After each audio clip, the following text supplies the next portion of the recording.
하고요. 예, 자 오십시오. 자, 영상을 돌리면 긴장이 되죠. 제가 여러분들에게 이 성경 목록에 대해서 적어도 알고 있으면 좋겠다 이렇게 생각을 해서 이 노래를 했는데요. 사실은 이래요. 히브리 바이블, 그러니까 주이시들이 사용하고 있는 그 원어 성경은 우리가 지금 현재 사용하는 성경의 순서와 달라요. 순서가 달라요. 그래서 히브리 성경의 마지막 책은 역대하예요. 역대하. 그런데도 불구하고 우리가 이렇게 한 것은 문학적 특성으로 섭트전이 바꿨어요. 그러니까 섭트전이란 무엇이냐? 애굽에서 그 디아스포라라고 하는 흩어져 있는 유대인들이 애굽에 있는 알렉산드리아라고 하는 곳에 모여 살면서 그곳에서 굉장히 세계에서 가장 큰 박물관을 가지고 있었어요. 근데 그때 그곳에 무엇이 없었냐면 구약 성경이 없었어요. 히브리로 된 것만 있는데 흩어져 있는 유대인들은 그 당시에 헬라어를 사용하고 있었죠. 그래서 그 헬라어로 번역을 해요. 그래서 오늘날 흔히 우리들이 이야기하는 70인역이다 하는 이야기를 하고 있죠. 그 70명의 유대인 학자들이 구약 성경을 헬라어로 번역을 해요. 그게 섭트전이에요. 예. 그 번역을 할 때 이제 순서도 바꾸고 그렇게 제목도 바꾸고, 왜냐하면 그 시대의 유대인들이 그 문화에 맞게 이해할 수 있도록 그 단어들을 헬라어로 바꿨기 때문이에요. 놀라운 건 중간시대 때 이야기하겠는데요. 이 헬라어로 구약 성경을 번역한 그 이유가 신약 성경이 헬라어로 기록되어 있잖아요. 그런데 그 헬라어로 번역되어야만이 그 시대의 이방인들이 구약과 신약을 이해할 수 있었어요.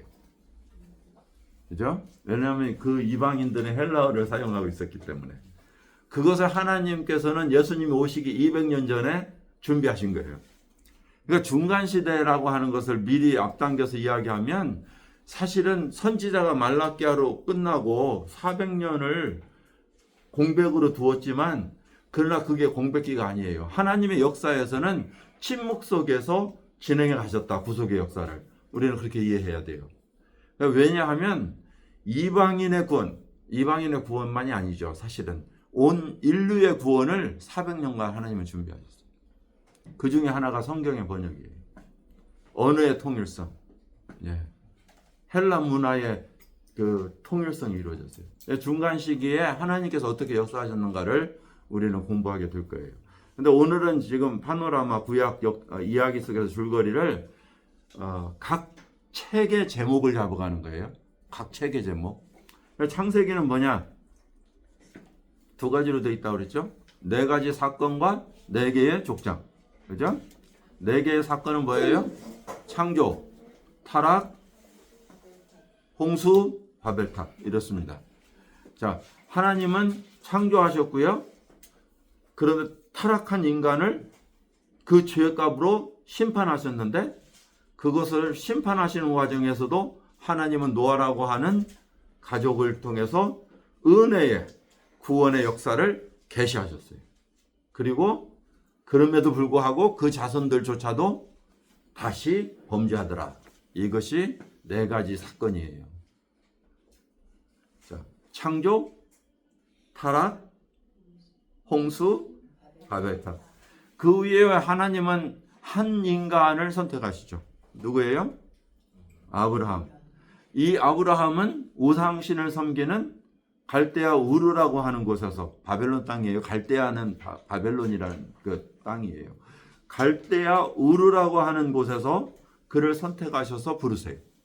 그때 말씀하신 게 뭐예요? 너희의 본토, 친척, 아비 집을 떠나라 라고 이야기했어요. 그래서 그는 본토를 떠났지만 아비와 친척은 떠나지 못했다 말씀드렸죠. 결국 아버지의 이끌림에 따라서 풍요로운 하란이라고 하는 유프라데스 강 유역으로 옮겨가요.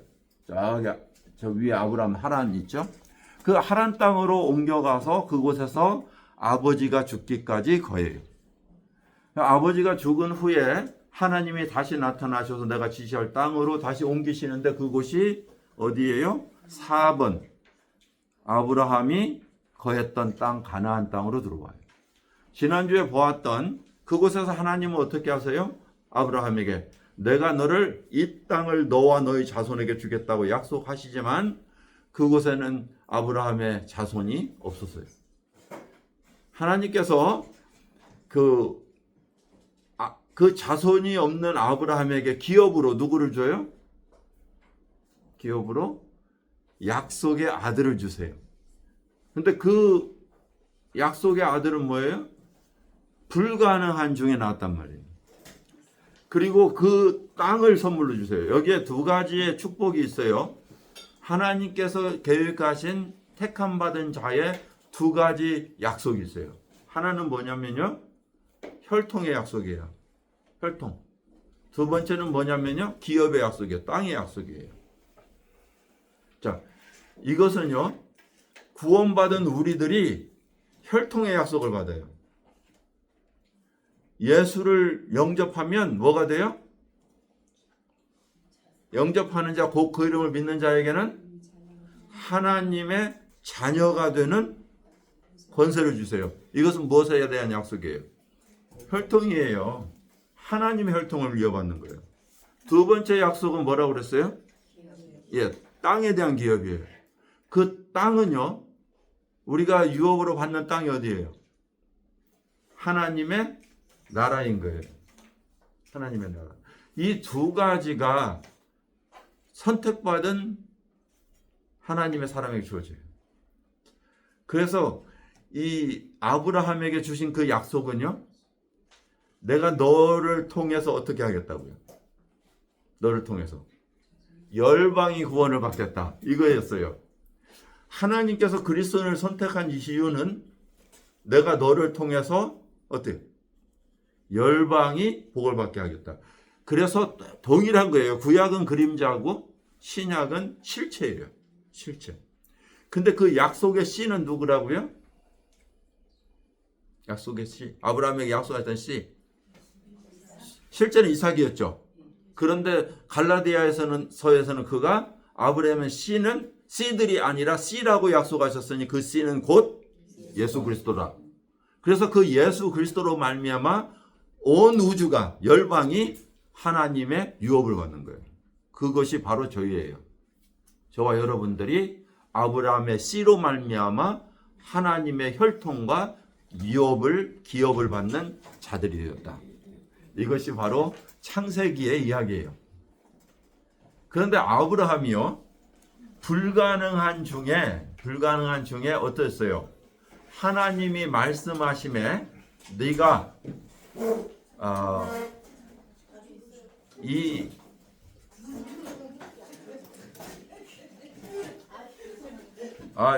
오늘은 풀하우스입니다. 좋습니다. 내가 불가능한 그 가운데 하나님께서 네 씨로 말미암아 네 사라라고 하는 아내로 말미암아 너희에게 생명이 있을 거야 라고 하는 약속을 하셨을 때 창세기 15장에 보면 아브라함이 하나님의 약속을 믿음에 그 믿음을 뭐로 여겼다? 의로 여기셨다. 그러니까 사람이 의롭게 되는 것은 행위에 있지 아니하고 뭐에 있다? 믿음에 있다는 것을 이미 선포하신 거예요. 하박국이 오직 의인은 믿음으로 말미암아 살리라 한 그 엄청난 대전제, 기독교의 핵심을 선포하지만 그래서 로마서에도 바울 사도가 오직 의인은 믿음으로 말미암아 살리라라고 하는 걸 선포하지만요. 그러나 그 이야기는 어디서부터 시작하느냐면 아브라함에서 시작해요. 그러니까 창세기가 그래서 중요한 거예요. 창세기가.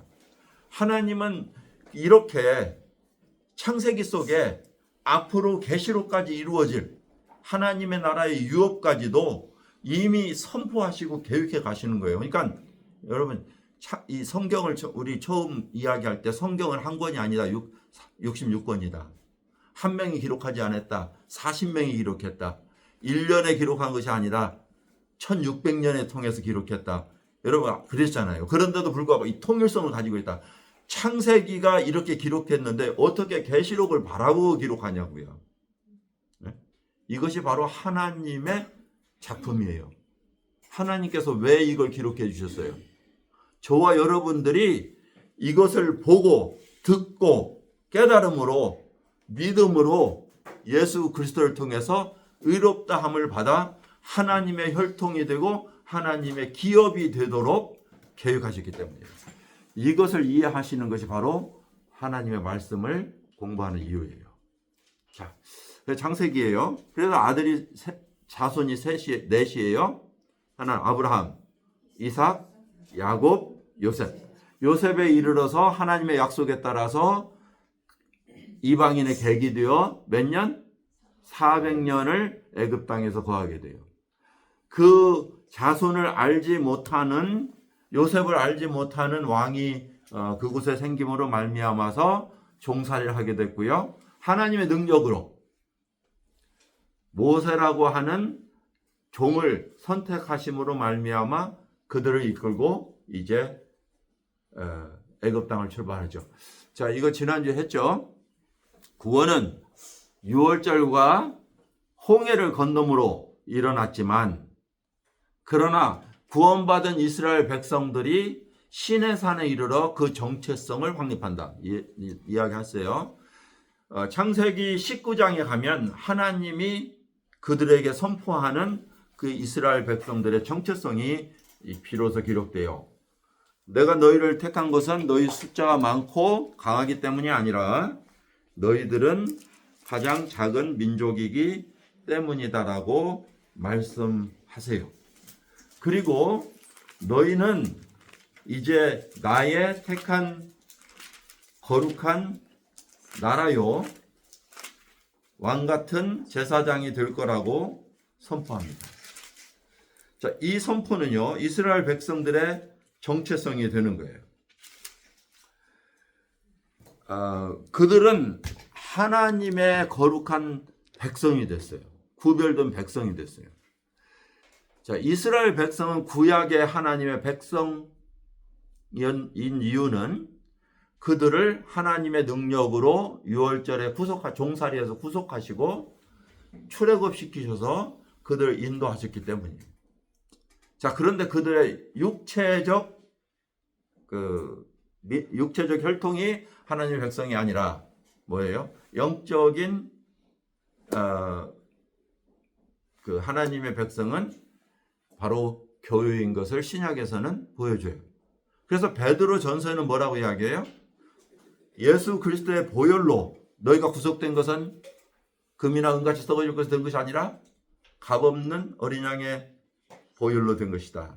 말씀하시면서 너희는 그러므로 뭐라고 그래요? 왕 같은 제사장이요 거룩한 나라요 그의 소유된 자들이라고 하는 사실을 다시 언급해요.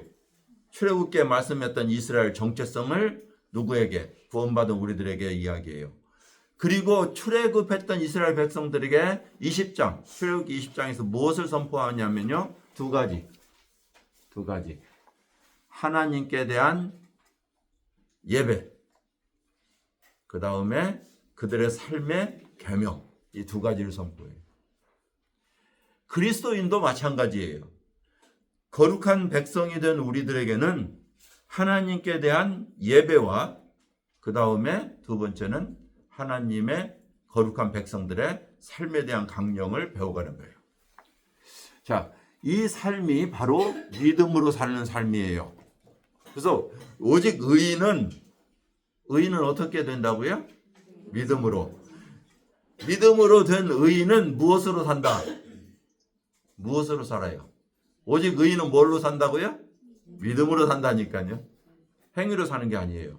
근데 많은 사람들은 행위로 하나님 앞에 증명받으려고 그래요. 아니에요. 그리스도인들은 믿음으로 구원받은 것처럼 오늘도 하나님 없이는 못 삽니다. 그게 믿음이에요. 저와 여러분은 하나님 없으면 살 수 있어요? 살 수 있다고 생각하는 것이 교만이에요. 그리스도인들은 믿음으로만 살아가요.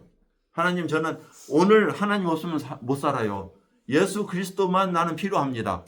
주님, 당신만으로 살게 해주세요 하고 매달리고 열망하고 추구하는 것이 그리스도의 삶이에요. 그것을 출애굽기에서 보여주세요.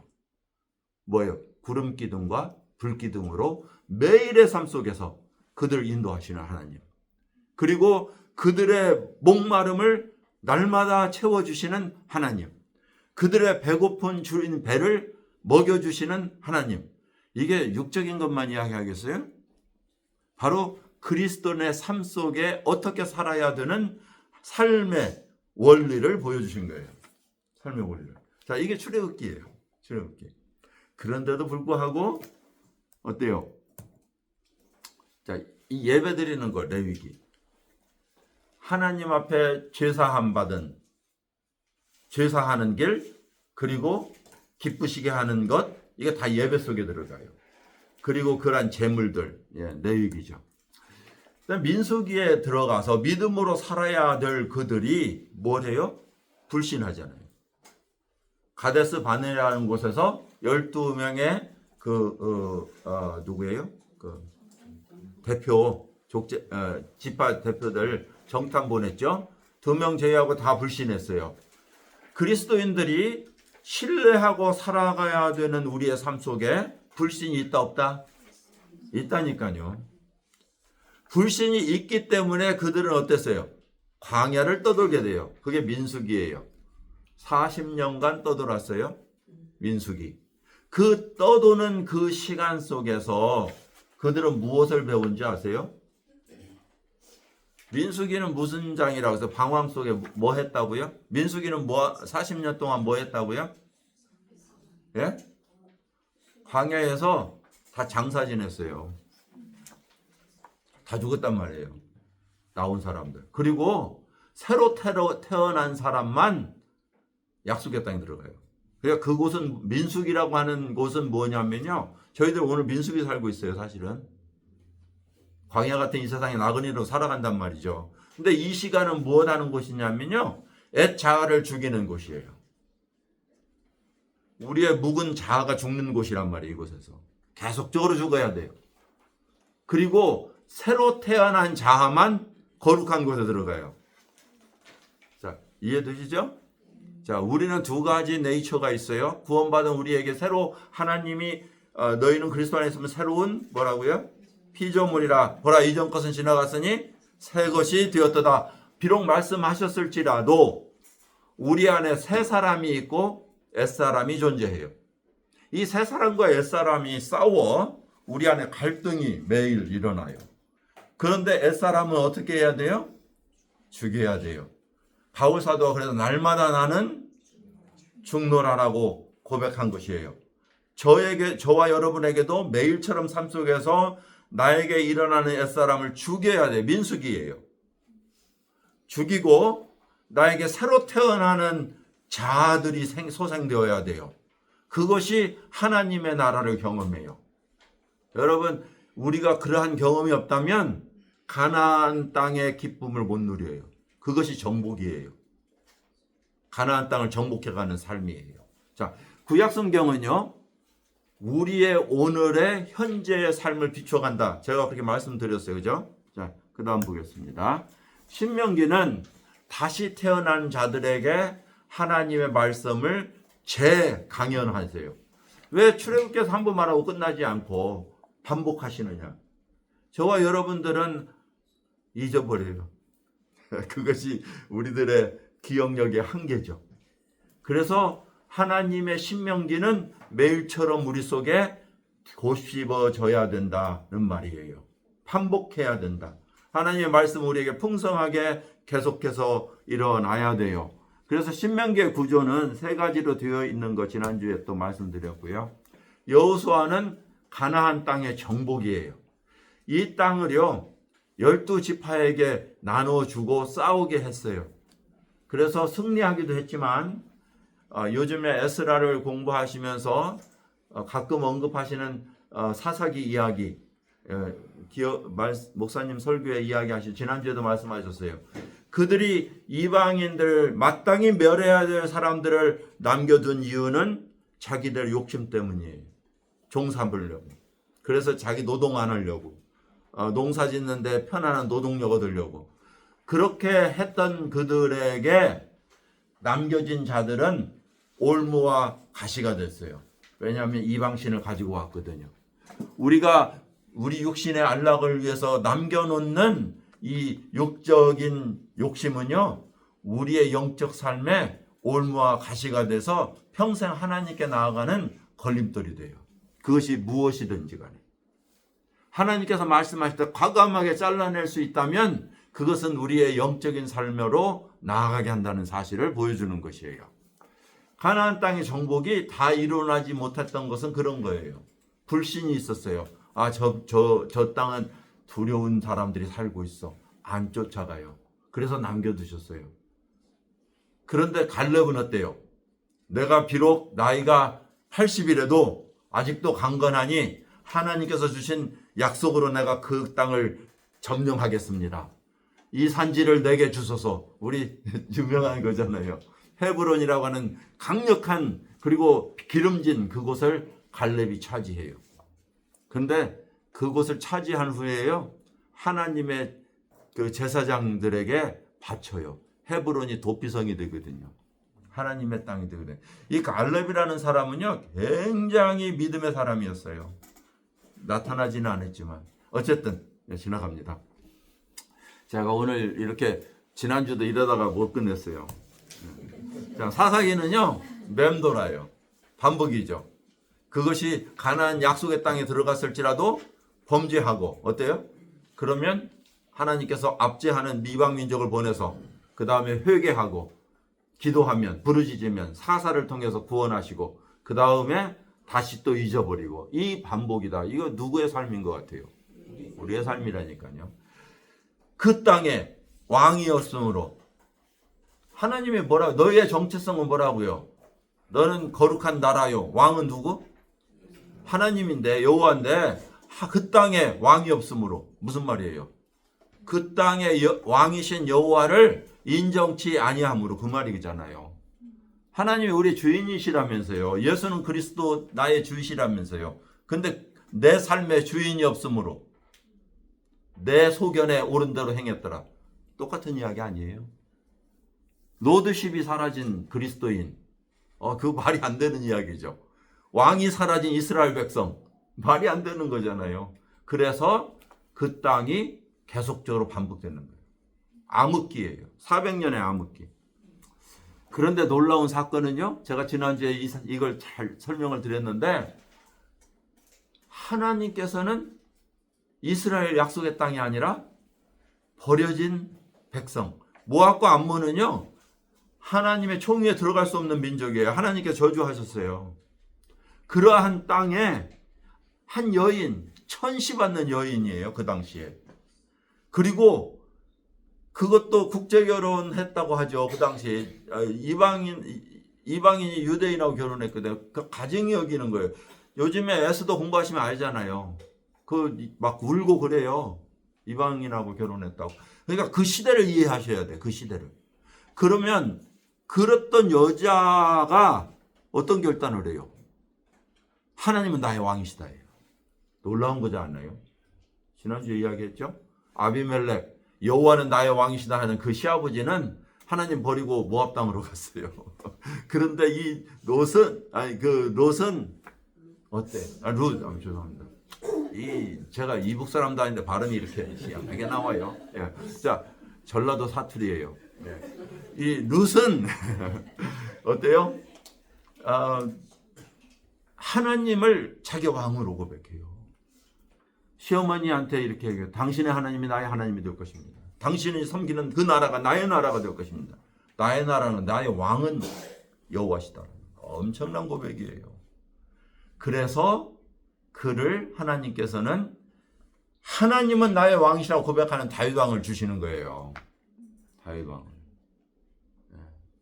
참 놀라운 거잖아요. 자, 그러면서 이제 이스라엘 백성들이요, 우리에게 왕을 주세요. 왕을 주세요. 그 왕을 달라고 하는 하나님 앞에서 이스라엘 백성들이 구하니까, 그래, 그러면 주마 하고 주셨어요. 그게 사무엘 상이에요. 사무엘 상은 어떤 이야기냐면요, 하나님의 사사, 하나님이 보내신 하나님의 사사인, 마지막 사사인 사무엘에서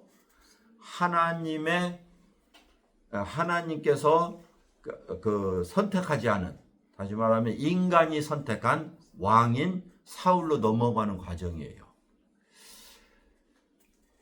이것도 참 할 이야기는 굉장히 많아요. 그런데 제가 간단하게 설명할게요. 하나님의 백성은요, 왕이 누구시다? 하나님이시다. 그것이 사무엘이 다스리는 이스라엘 나라예요. 그 나라에는요, 오직 하나님의 음성이 직접 전해졌어요. 직접 전해졌어요. 직접 하나님의 음성이 전해지면 그것을 백성들에게 선포했어요. 그곳은 예배하는 처소가 있었어요. 그런데 그곳에는 하나님이 항상 존재하셨어요. 그 어디예요? 성막이에요. 하나님의 영광이 그곳에 머물러 있었어요. 그런데요, 인간이 선택한 왕이 되고 나니까 그 리더는, 사무엘이 죽고 리더는 누구만 이야기해요? 사람들만 바라봐요. 사람들의 만족을 추구해요. 사람들에게 인기를 추구해요. 그러니까 하나님의 계명이 사라져버려요. 그걸 영어로 이야기하면 godlessness라고 해요. 하나님이 없는 삶. 그걸 한국말로 이야기하면 불경건함이에요. 경건한 것은요, 여러분, 우리가 그 불경건한 삶을 살았습니다. 그 엄청난 죄악이에요. 하나님 없는 삶을 살았다는 거예요.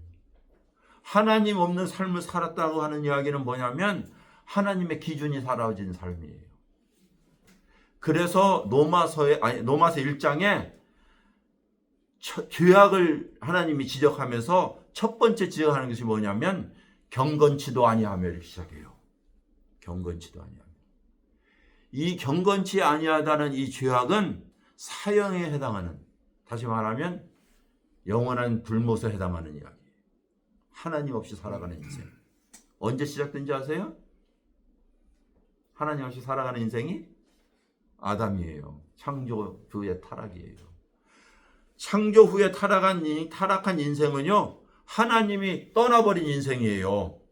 그 하나님이 떠나버린 인생이 다시 찾아온 게 어디예요? 이스라엘 백성들의 성막이라니까요.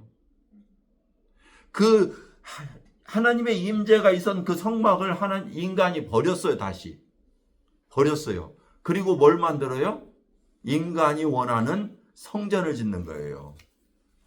성전을, 솔로몬이 성전 짓죠. 그런데 그것을 지으려고 했던 다윗과 솔로몬에게 하나님은 어떻게 인간이 하나님을 가둬놓느냐, 내가 어떻게 그곳에 들어가겠느냐 라고 말씀하세요. 그래서 너희들이 이곳에서 기도하면 내가 하늘에서 듣겠다, 이렇게 이야기해요. 그래서 이 굉장히 다르죠. 하나님의 임재가 그곳에 있던 것이 이제는 하나님이 떠나버린. 그런데요, 예수님이 다시 오셔서 뭐라고 말씀하세요? 참 이 성전이 그래요. 예수님이 다시 이 땅에 오셔서 뭐라고 이야기해요? 이 성전을 헐라. 그러면 내가 사흘 만에 일으키리라. 하나님의 임재가 계셨던, 하나님 자신이었던 그분이 바로 성전이심을 말씀하세요. 그리고 성전을 헐어야 될 걸 이야기해요. 이스라엘 백성들은 아직도 성전을 지으려고 하죠. 아직도. 그런데 참 형상이었던 하나님의 임재가 이 세상에 계셨어요. 그 하나님이 떠나신 후에 이 땅에 누구를 보내세요? 예수님이 성령을 보내세요. 그리고 그 성령이 믿는 자 안으로 들어오세요. 자, 우리 안에 성령이 들어오시면 우리 몸을 뭐라고 이야기하신다고요? 성전이라고 이야기하는 거예요. 이것이 구약에서 시작된, 성막에서 시작된 이야기가 오늘 우리들에게까지 이어지는 거예요. 그래서 이 나의 마음 성전 삼고 주께서 계시네, 이 찬송하시지만 그 의미를 깊숙이 이해하셔야 돼요. 자, 하나님이 나와 함께 하시다, 임마누엘, 이것은 엄청난 축복이에요. 그러면서 또 창조 이전으로 회복하는 거예요. 하나님이 인간을 창조하시고 그 코에 생기를 불어넣으셨던, 하나님의 영을 그 안에 부르셨다는 거룩한 성전이 회복된 사실이에요. 그래서 우리가 이 성전이 회복됐다는 이것이 여러분 얼마나 축복이에요, 그죠? 감격해야 돼요. 하나님, 오늘 예배 드릴 때요, 내가 하나님의 성전이다. 그래서 하나님 앞에 예배 드릴 수 있는 이 거룩한 곳이 됐다는 이 사실, 우리가 하나님의 성전이다. 성전들이 모여서 공동체를 형성해서 하나님의 임재의 공동체, 이게 성막이에요. 이스라엘 백성들이 모여 있었잖아요. 공동체. 이스라엘의 공동체는 이러한 건물도 없었고 왕도 없었지만 그러나 하나님이 임재하시는 공동체였어요. 사실. 그곳에서는 예배가 있었고 섬김이 있었어요. 거룩이 있었어요. 동일하게 교회는 하나님께서 건물을 허시고 새로 만드신 거룩한 공동체다. 하나님의 성전이다. 이러한 여러분들의 그 믿음이 있어야 되죠. 자, 사울 왕의 이야기 사무엘 상이고요. 사무엘 하는 다윗의 이야기예요. 이 다윗은 바로 하나님께서 선택한 왕이신데도 불구하고요, 첫 번에는 그가 하나님을 왕으로 섬기면서 왕께 고백하고 이렇게 살아가요. 그래서 그의 삶은 참 평안한 삶이었나요? 안 했나요? 초반에는요, 쫓기는 삶, 고통의 삶이었어요. 그런데도 불구하고 그 시간에 하나님을 찬양하고 예배했어요. 시편은 다 그때 기록했어요. 그런데 왕들이 출정할 때가 이름에 요압이 뭐라고 한지 알아요? 왕은 이제 안 나가셔도 됩니다. 그래서 전쟁 나가야 되는 그 시간에 궁전에 있다가 밧세바를 범하게 돼요. 평안이 찾아온 그 시간에 안락하니까 좋을 줄 알았죠? 아니에요. 사탄은 그의 마음을 훔쳤어요. 그리고 나서 그가 나머지 인생은요, 고달팠어요. 아들에게 아들로 인해서, 신아들로 인해서 딸의 문제 막 이제 뭐. 자, 그럼에도 불구하고 그를 하나님과 마음이 합한 자라고, 네가 내 마음에 합했다고 이야기했던 이유는 무엇이냐면요, 그는 늘 그의 마음속에 하나님은 나의 왕이십니다. 그러니까 하나님과의 관계가 확실하게 정립되어 있었던 그가 왕이었으니까 전 가나안 땅을 통일하고요, 최고의 영화를 누리는 솔로몬의 모든 부를 물려주는 왕이었는데, 그럼에도 불구하고 그는 나는 왕이 아니라 하나님이 우리의 왕이야. 그러니까 하나님이 곧 우리를 다스리셔. 전쟁에 나갈 때는 늘 여호와께 물었어요. 이게 나가야 됩니까? 안 나가야 됩니까? 그래서 시편에 보면요, 전쟁은 누구에게 속겠다? 하나님께 속겠다. 내가 전쟁을 위해서 창과 칼을 예비하지만 이기게 하시는 이는 여호와시다. 그의 그 삶은요, 완전히 하나님께 초점이 있었어요.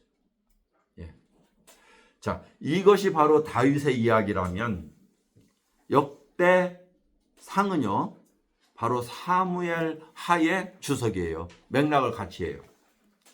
자, 그런데 열왕기상은요, 솔로몬의 이야기와 나라의 분열을 이야기한다고 그랬어요. 여기는 안 했는데요. 자, 이러다 보면 또 오늘도 구약 못 끝나겠죠. 자, 그런데 이 솔로몬이 아버지로 인해서 부도 있었고요, 영화도 있었고요, 모든 그 갖춰진 것을 성전을 지었다는 것 때문에 솔로몬을 귀하게 봐요. 그런데 우리는 분명히 알아야 되는 건 뭐냐면요, 솔로몬의 성전은 하나님 원하시는 것이 아니었어요.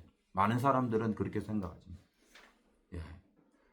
솔로몬 성전을 지었다고 하는 그 자체가 중요한 게 아니라 그 성전과 함께요, 그는 수많은 성전에 딸린 방들 안에 이방 여인들, 자기 이방 왕후들이 사는 방을 만들어서 이방 우상을 다 섬겼어요. 에스겔서에 보면 나오죠. 하나님께서 에스겔을 데리고 북쪽 문을 열으니까 그 속에는 담무스를 섬기는 그 제사장들이 있어요. 하나님의 제사장들이. 누가 만들었어요, 그걸? 엄청난 이스라엘의 타락을 가져왔어요. 그 솔로몬으로 인하여 하나님은 나라를 둘로 나뉘었어요. 하나는 북방왕국 이스라엘, 하나는 다윗의 혈통을 담은 남방왕국 유다. 하나님께서 남방왕국을 남겨놓은 유일한 이유가 있어요. 다윗에게 약속했거든요. 네 혈통으로 영원한 나라를 건설하고 그 왕위를 너의 혈통에게 주겠다. 그래서 다윗의 자손을 이스라엘 백성들은 사모해요. 그런데 마태복음에 아브라함과 다윗의 자손 예수 그리스도의 세계라 이렇게 시작해요. 그래요? 아브라함은 왜 그래요? 내 씨로 말미암아 열방이 축복을 받아야 되니까 아브라함의 후손이어야 되고요. 내가 열방을 너의 왕권을 너희 위에 앉히겠다고 하는 다윗에게 약속했기 때문에 다윗의 혈통이어야 돼요. 그것이 메시아예요. 그래서 예수 그리스도는 아브라함과 다윗의 세계라 이렇게 이야기하고 있어요. 자, 이 두 나라가 나누었어요. 제가 이 공부를 하면서 몇 번 강조한 건데요. 우리 한국 사람 이해하기 좋다고 그랬죠. 북한, 남한. 예. 북한 땅은 북이스라엘. 좋다 나쁘다? 나빠요. 예. 여기 만약에 좋다고 하면 빨갱이라고 또 찍혀요. 자, 수도가 평양이듯이 사마리아. 그렇죠? 하나님께서 그 땅을 열방으로 흩어버렸어요. 존재하지 않게 하셨어요. 아수리아라고 하는 나라를 통해서. 흩어버린 이유가 가증하게 여겼기 때문에 그래요. 그곳에는 하나님을 송아지로 바꿨어요. 제가 그 이야기 했으니까 건너갑시다. 또 나올 거예요. 자, 그 다음에 남유다는 다윗의 혈통이었는데요. 19왕씩 있었어요. 북에도 19왕, 남에도 19왕. 그런데 남쪽에는요, 여자가 하나 있어요. 남쪽에는. 그 여자가 누구냐면 북방왕국을 가장 악하게 다스린 아합이라고 하는 왕의 딸이에요. 참 그 여자가 남쪽의 여왕으로 한번 있게 돼요. 그 열왕기에서 나중에 이야기할 수 있으면 해봅시다. 자, 이스라엘은 아수리아에게 흩어졌고요. 그 다음에 유다는 어때요? 바벨론에게 포로로 잡혀가요. 포로로. 자, 선한 왕은 8명밖에 안 됐는데요. 이 기준이 이래요. 기준이. 이스라엘 왕이 즉위했을 때 여러분들이 열왕기 하를 보시면 그가 다윗의 길을 행하여 이렇게 이야기해요. 성경 읽어보셨어요? 예, 그게 기억이 나세요? 하나님을 섬겼다고 하는 기준을요, 누구에다 맞추고 있어요? 다윗에다 맞추고 있다고요. 그러니까 다윗이 얼마만큼 하나님을 섬겼는가를 하나님은 기준 삼으셨다. 비록 그가 밧세바와 동침하고 자기의 충직한 신하를 죽였을지라도. 그러니까요, 저희 인생에서 우리를 과대평가하지 마세요. 저는 다윗과 같이 안 했으면 절대 그런 생각하지 마세요. 다윗만큼 철저하게 하나님 앞에 굴복한 인간은 없다니까요. 저와 여러분은 다윗보다 더한 사람이다. 예수님의 기준 속에서는 마음으로 범죄를 바라보기 때문에 그래요. 하나님의 법의 기준 속에서. 간음하고 도적질하고 살인하는 것은 미워하면 살인한 자다 이야기했잖아요. 그러니까 우리는 사실 다윗은 실제로 왕의 권위에서 할 수 있는 그런 죄를 범했다면 우리는 마음속으로 수많은 것을 행하고 살잖아요. 그러한 것을 생각하면서 하나님께서 그렇게 평가하신다면 다윗의 길을 따르고 있느냐? 네, 그게 우리의 왕권이에요. 지금 왕으로 살아간다고 생각해 보세요. 자, 들어갑시다. 자, 이것이 바로 사무엘 하와 역대상, 제가 말씀드렸죠. 열왕기상과 역대하가 같이 이렇게 되어 있어요. 그 다음에 이제 포로로 돌아온 다음에 에스라는 성전 건축을 했고요. 느헤미야는 성벽을 건축했어요. 이 에스라에 대한 우리 공부를 지금 설교를 통해서 오랫동안 해왔던 부분이기 때문에 여러분들이 그래도 비교적 알고 계시리라고 생각하고요. 느헤미야는 집을 예루살렘 성을 건축하는데요. 이 성을 건축하는 이 과정에서 저기 그림을 제가 오늘 보여드렸는데 헌신도가 있어요. 어떤 사람은 어디에서 어디까지 건축하고, 어떤 사람은 이어서 건축하고, 어떤 사람은 여문을 건축하고, 어떤 사람은 미문을 건축하고, 어떤 사람은 거기에 맞닿은 것을 건축하고 쭉 나오는데요. 어떤 사람은 자기 머리 침상 거기만 건축했어요. 자기 머리에 있는 그만큼만. 이제 이러한 부분을 보면서 하나님께서는 우리에게 너는 무엇을 얼마나 건축하며 사느냐를 보여주는 표현이라고 생각이 되어져요. 에스더는요, 하나님의 이름이 언급되지 않아요. 포로에서 귀환하는 그 시기인데요. 에스더를 통해서 이스라엘 백성들이 이제 그 위기에서 모면하게 되고 또 이제 포로로 돌아오는 그러한 시기와 맞물려 있어요. 근데 이곳에서는 하나님의 이름이 한마디도 나오지 않아요. 여호와 하나님 이런 이야기 한마디도 안 나와요. 그런데 그 뒤에서 일하시는 하나님의 손길이 그려져 있어요. 참 이 문학이 굉장히 아름답죠. 그죠? 자기 이야기를 하지 않으면서 그 안에 어떻게 모든 것을 일하시는지를 보여주고 있는 거예요. 자, 그 다음에 이제 시가 5권 있어요. 여러분들에게 17권 앞부분 역사서 17권 기억하시죠? 새뼈대, 역사, 체험, 예언. 새뼈대 맞아요? 자, 역사서 몇 권? 17권. 5권의 모세오경, 그 다음에 12권의 역사서. 자, 체험 5개. 체험 5개. 뭐뭇? 욥기, 시편, 잠언, 전도, 아가서. 그렇습니다. 그 다음에 선지서 몇 개? 17개. 17개, 5개, 17개. 5개. 모세오경, 체험서, 시가서 5개, 대선지서 5개. 자, 대선지서 뭐뭇? 이사야, 예레미야, 애가, 에스겔. 이렇게 됐다니. 자, 대선지서는요, 왜 대선지냐면 분량이 많아서 대선지예요. 중요해서가 아니고 그 분량이 많아요. 그래서 분량이 많은 순으로 나열을 했어요. 시대순이 아니에요. 자, 이사야는 66권으로 되어 있어요. 신구약 성경이 마치 66권인 것처럼 66장으로 되어 있어요. 이사야서는. 그런데 그 39장은 구약이잖아요. 그죠? 구약이 39권이죠. 39권은 하나님의 심판에 대한 이야기예요. 그리고 27장은 하나님의 구원에 대한 이야기예요. 마치 구약이 하나님의 저주와 심판에 대한 이야기인 것처럼 신약은 은혜에 대한 이야기잖아요.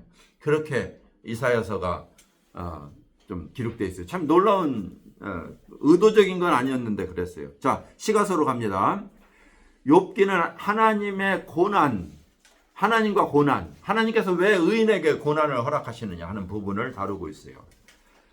그 부분에 구체적인 부분을 이제 제가 장수대로 1장에서 42장까지를 나눠놨어요. 이 도표를 보시면 여러분들이 욥기를 읽을 때 여기에 해당되는 거나 그것이 아마 쉽게 이해될 수 있을 것 같아요.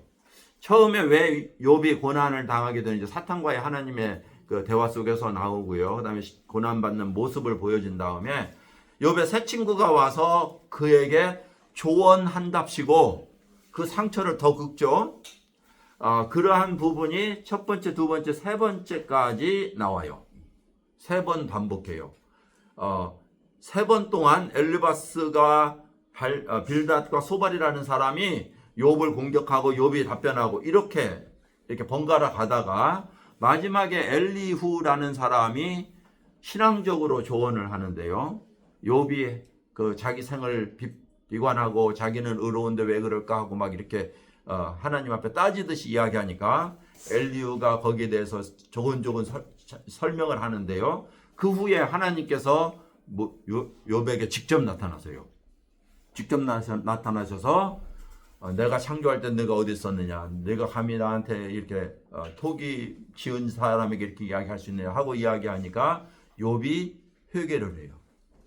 그 마지막 회개 후에 하나님께서 그를 이전보다 2배를 축복하세요. 자손만 빼놓고. 아들과 딸은 동일한 숫자를 주시지만 모든 재물은 2배를 주세요. 그것이 욥의 이야기예요. 시편은 찬양만 있지 않고 탄원도 있어요. 하나님, 내가 왜 나에게 이 고통 중에서 주셔서 이 고통 속에서 어떻게 놔두십니까? 뭐예요? 여호와를 바라는 의로운 자의 삶을 이야기하는데요. 그러면 이곳에서 무엇을 볼 수 있어요? 하나님이 왜 고난을 우리에게 주세요? 신앙인들은 하나님께 부르짖으라고. 그런데 불신앙인들은 어때요? 하나님을 떠나가요. 이해하지 못하니까. 이것에 대한 표현을 이 시편이 하고 있어요. 예배도 있고요. 그래서 시편이 그리스도인들에게 참 꼭 읽어야 되는 부분이에요. 우리에게 이 위로와 희망을 줘요. 그런데 시계를 보시는 것이 끝날 시간이 됐다는 것 같아요. 자, 이게 시편이고요. 잠언은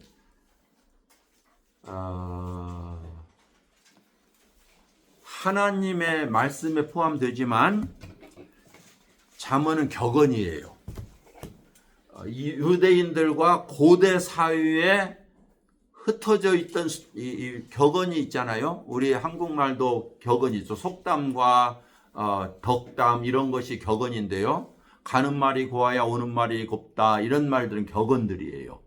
이 속담으로 된 격언, 가르침, 교훈 그것을 수집해서 묶어놓은 것이 바로 잠언이에요. 자, 그래서 이걸 좀 더 설명을 해야 되겠죠. 제가 이것을 다시 다음 주로 굉장히 중요하기 때문에 제가 반복해요. 지금 반복해도 사실 많이 잊어버리신 것 같아요. 반복을 해서 마칠 때까지 구약을 제가 반복할게요. 구약을 다음 주에도 출애굽기 창세기부터 하지만 오늘 하지 않은 걸로 이렇게 하게 될 거예요. 자, 그러면 기도하고 마치겠습니다. 아버지 하나님, 참 우리의 삶 속에 주인 되시고 왕 되신 여호와를 찬양합니다. 우리에게 하나님의 자녀 삼기 위해서 예수 그리스도 보내주시고 우리를 위해서 십자가에 죽기까지 큰 선물로 큰 사랑으로 나타내 주신 하나님, 오늘 우리의 모습, 우리의 정체성을 이 속에서 확실케 하시고 우리가 믿음으로 살아가는 것인 것을 기억하게 하셔서 우리의 남은 인생이 오직 주 예수 그리스도를 향한 그런 마음이 변치 않도록 은총을 베풀어 주옵소서. 오늘 우리에게 주신 귀한 날, 예배하는 날, 주님께 나아가는데 거리낌을 제거하시고 오직 하나님께만 초점을 맞출 수 있는 귀한 날 되게 하여 주옵소서. 예수님의 이름으로 기도했습니다. 아멘. 예, 마치겠습니다.